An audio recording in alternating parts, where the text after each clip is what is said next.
হঠাৎ কি ঘরে অশান্তি বাড়ছে? সাবধান, এটি কিন্তু কাকতালীয় বিষয় নয়।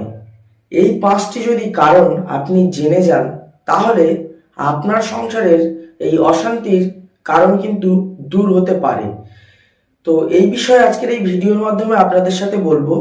ভিডিওটি সম্পূর্ণ দেখবেন, শেষ পর্যন্ত থাকবেন। প্রথমত কথা, কিছু কারণ যেমন পূর্বপুরুষের কাজ যদি অসম্পূর্ণ থাকে, সেই ক্ষেত্রে ঘরে কিন্তু অশান্তি বাড়ে। আচ্ছা, কোনো হয়তো আবর্জনা ঘরে, কোনো জায়গায় হয়তো স্টোর রুমে আপনি হয়তো আবর্জনা করে রাখছেন।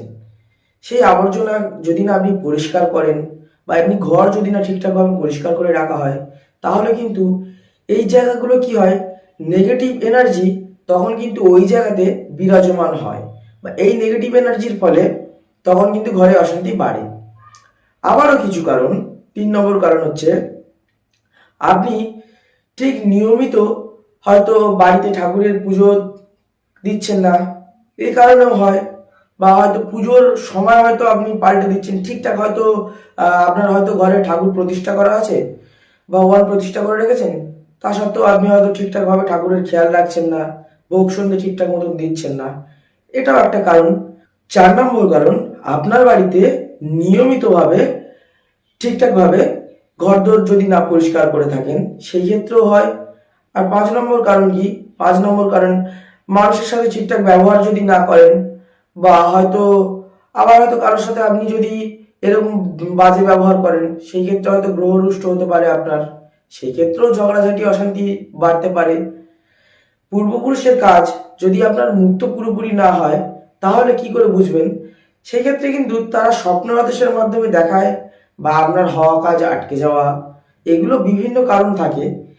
তো এই কারণগুলো যদি আপনি মেনটেন করতে পারেন, বা এই কারণগুলো যদি আপনি সূক্ষ্মভাবে পালন করেন, তাহলে কিন্তু আপনার বাড়ি থেকে এই ঝগড়াঝাটি অশান্তি খুব সহজেই দূর হতে পারে।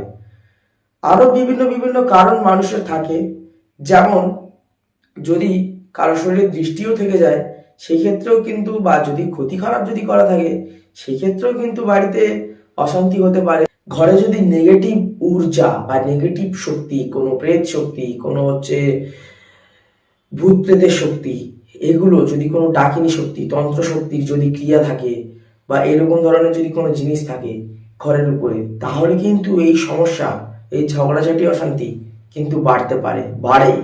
হ্যাঁ, এই জিনিসগুলো বারবার প্রমাণিত।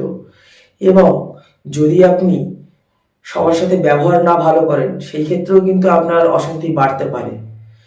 আবার কি, এমনও এমনও এমনও সিচুয়েশন অনেক সময় দেখা যায়, যেহেতু আপনি হয়তো সন্ধ্যার পরে এমন এমন আচরণ করছেন, সেই কারণেও কিন্তু আপনার বাস্তু দেবতার সাথে হয়তো যদি আপনি ঘরের যদি ঠিকঠাকভাবে জল ছড়া না দেওয়া, বা সন্ধ্যে সাঁঝের সময় যদি না আপনি ঠিকঠাকভাবে জল ছড়া না দিচ্ছেন, বা সকালবেলা হয়তো যদি আপনি ঠিকঠাকভাবে জল ছড়া না দেওয়া, বাড়িঘর তো যদি না পরিষ্কার করা, ধোয়া মোছা যদি না ঠিকঠাকভাবে করা হয়, এই ক্ষেত্রেও কিন্তু এই ঝগড়া ঝামেলা বাড়তে পারে। তো ঝগড়া ঝামেলা বাড়ার বা ঝগড়া অশান্তি বিনা কারণে হওয়ার লাখো রকম কারণ হতে পারে। তো আমি এই কারণ 5টা বললাম, এই কারণগুলো আপনি মিলিয়ে দেখবেন, যদি হয় তো এর প্রতিকার অবশ্যই আছে।